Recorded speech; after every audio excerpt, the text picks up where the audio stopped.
तो देखो, मैंने तुम्हें पहले ही बताया था कि मेरा स्कूल बहुत खराब था, और ये सब मैं इसलिए नहीं कह रहा कि मुझे मेरा स्कूल पसंद नहीं है। मुझे मेरा स्कूल पसंद है, लेकिन सिर्फ मेरे दोस्तों की वजह से, और उनके अलावा मुझे मेरे स्कूल में कुछ भी पसंद नहीं था, क्योंकि मेरे स्कूल में पसंद करने लायक कुछ था ही नहीं। ना ही वहाँ की बेंच अच्छी थी, और ना ही वहाँ के फिल्टर का पानी।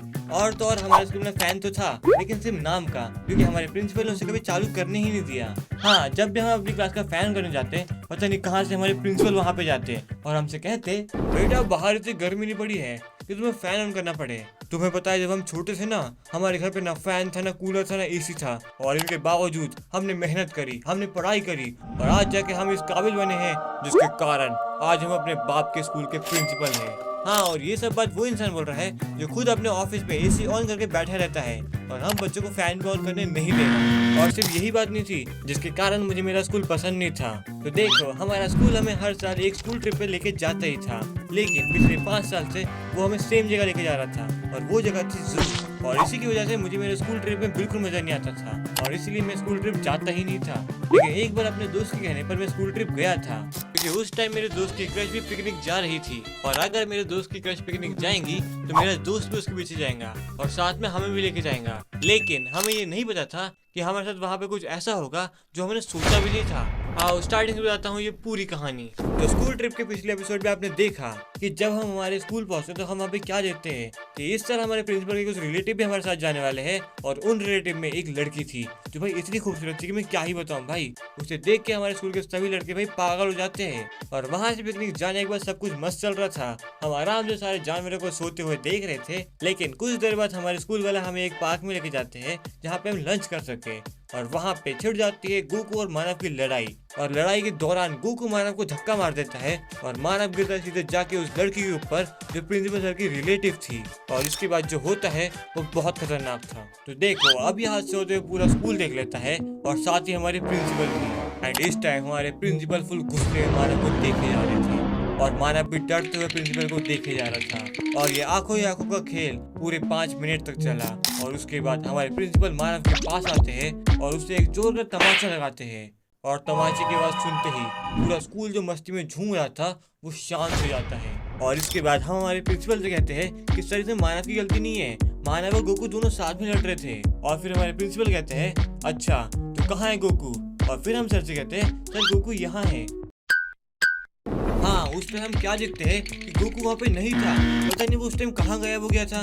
लेकिन तभी हमारे स्कूल का एक लड़का सर से बोलता है, सर गोकू आपके पीछे है। एंड फिर हमारे सर गोकू को देखते हैं, उसे पकड़ते हैं, और उसे भी एक जोर का थप्पड़ लगाते हैं। और भाई इस टाइम आदि और मैं बिल्कुल शांत बैठे हुए थे, क्योंकि अब हमने कुछ बोला तो भाई सर हमें भी नहीं छोड़ेंगे।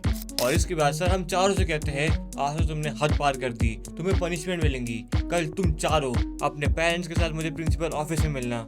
और ये सुनते ही मैं और आदि सर से कहते हैं, सर इसमें हमारी की गलती, लड़ तो मानव और गोकू रहे थे ना। और फिर हमारे प्रिंसिपल हमसे कहते हैं, तुम दोनों की सिर्फ यही गलती है कि तुमने इन दोनों को लड़ने से रोका नहीं, तुम बस वहाँ बैठ के मजे कर रहे थे। और ये बात सुनते हम बस यही सोच रहे थे कि अगर हमारे दो दोस्त लड़ेंगे तो हम तो ना देख के एंजॉय करेंगे ना, इसमें हमारी की गलती। और इसके बाद मैंने और आदि ने सर को बहुत समझाया, लेकिन वो नहीं माने, और इसके बाद वो वहाँ से चले गए। और भाई इस टाइम आदि और मैं इतने मायूस बैठे हुए थे ना कि मैं क्या ही बताऊं भाई, क्योंकि हमारी तो कोई गलती भी नहीं थी, लड़ तो मानव और गोकू रहे थे ना।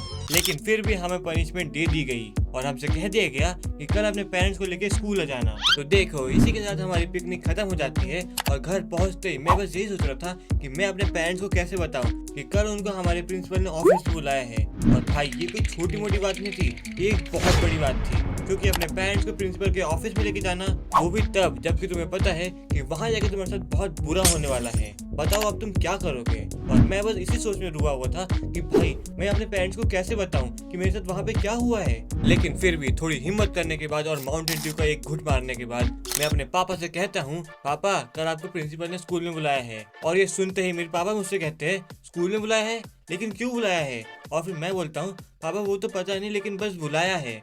और फिर मेरे पापा कहते हैं, देख तेरा स्कूल वाले पागल तो है नहीं, पागल तो तू है, पक्का तूने ही कुछ किया होगा। और फिर मैं बोलता हूँ, पापा मैंने कुछ भी नहीं किया, पता नहीं वो क्यों बुला रहे हैं। और फिर मेरे पापा मुझसे कहते हैं, तू सुन ले, अगर कल मैंने तेरी कोई कंप्लेन सुनी तो तेरी खैर नहीं, फिर तेरी पीठ और मेरा बेल्ट समझ गया? और भाई ये सुनते ही मेरी और फट जाती है। और जो हाल अभी मेरा था ना, वैसे हाल मेरे दोस्तों का भी था। हम बस यही सोच रहे थे कि कल हमारा क्या होगा।